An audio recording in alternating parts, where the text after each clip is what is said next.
My story dates back really to my teenage years. I was a troubled youth, kind of misguided in the community, running the streets, sofa surfing as I like to call it. Just a misguided youth. And I had met a mentor, a teacher at Wyoming Park High School, the school that I attended my freshman year. And while I was going through my struggles, he was just one of those people that I could really turn to and talk to about the things that I was going through. He didn't really judge me. He didn't make me feel like I was wrong for all the things that were happening. It was really just someone that I could trust. And over the years, we grew a really good friendship out of it, almost a father-son type of relationship. I needed that person who understood me, and RP understood me. So he really helped me stay calm and collected. Times I wanted to give up, he made sure that I didn't, and put me in connection with the right people, helped me to get jobs and control my temper, and really just rehab me back to where I needed to be a productive citizen. Well, he caught cancer, and he fought it for a long time, 5 or 6 years, and then a few years ago he ended up passing from it. And it was devastating to me because this was a person that I talked to every day. He would call me every night and just say, "How'd your day go? How's your week going?" To have that removed after being with me for so long was really tough for me. I didn't know how to honor him. I didn't know thank you wasn't enough. So I founded the RP Scholarship Fund. And the idea behind that scholarship fund at first was to leave a $10,000 scholarship every year to 2 students in the school. And upon meeting with several friends and several business friends, they thought, well, a really long-lasting deal would be to do an endowment. An endowment stays for the longevity. It's the long play. So, in order to do an endowment, I needed $50,000, and I thought, well, maybe I'll make this my journey and my mission to raise this $50,000 and leave this endowment. And I wanted to do that in a way that was more than me just going into my retirement and cutting a check. I really wanted to work for it. I wanted to get the community involved in it. At the same time, I was coming up with an idea to throw a party with just Wyoming people to honor RP. I felt like how cool it would be to just have everybody that knew RP in the area come in. I would finance this party. I wasn't planning on selling tickets at the time. It was just going to be on my dollar, but we were really going to honor RP the right way. As I got into that, it snowballed into something bigger where I realized I could sell tickets to this party if I did this party right.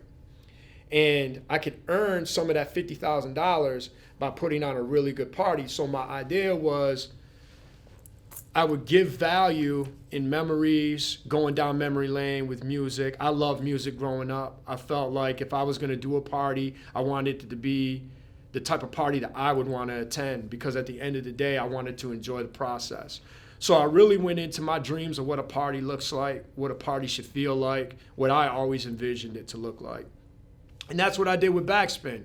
So one day I was driving down the road, and I had my Sirius XM on, and I looked on the screen, and I seen the word Backspin, the channel that I always listen to. And I was like, man, what a cool name to name a party. So I called one of my marketing friends and said, yo, the party, I want to name it. I don't want it just to be Tony's party. I want to name this thing. So that's where I came up with the name Backspin. Well, I like to socialize and party. That's something that's just natural to me. I wanted to have something that was that I loved to do, so I was passionate about it. I knew that I could do spaghetti dinners and I could throw basketball tournaments, but I'm not as passionate about that stuff as I am music and socializing with my friends. So I felt that Backspin was the right way to raise money. As I've said, it's been hard to get people to donate to a cause. The world is strapped for cash as it is. So a lot of people, they really hold on to their money, but most people will always pay for a good time. So Backspin was my way of saying, okay, I'm gonna ask you to donate in the form of ticket sales, but I'm gonna give you a really good time. So when you leave that party, you had all your friends, all the old music that you came up to, you're reconnecting with people from your past, and just enjoying yourself. So when you leave for the night, you have memories. And I feel like memories go further than money. So you're basically exchanging $65 for a ticket that's actually a donation to a cause, and you're getting the value of a memory out of it. And I'm going off track here, but I really want to lay down the fundamentals of the story, because what people are buying when they buy Backspin tickets, they're buying this story. And we're taking the money from the story that started off negative and ended positive, and I'm funneling it back into the community of the kids who are like me so they can avoid these travels. Or maybe so that other teachers and other educators and people of authority will realize that you do mean something to somebody. That's what this party is about. This party is about a man and a student that came through a lot of stuff together. And I want people to understand what an endowment is different from just a scholarship.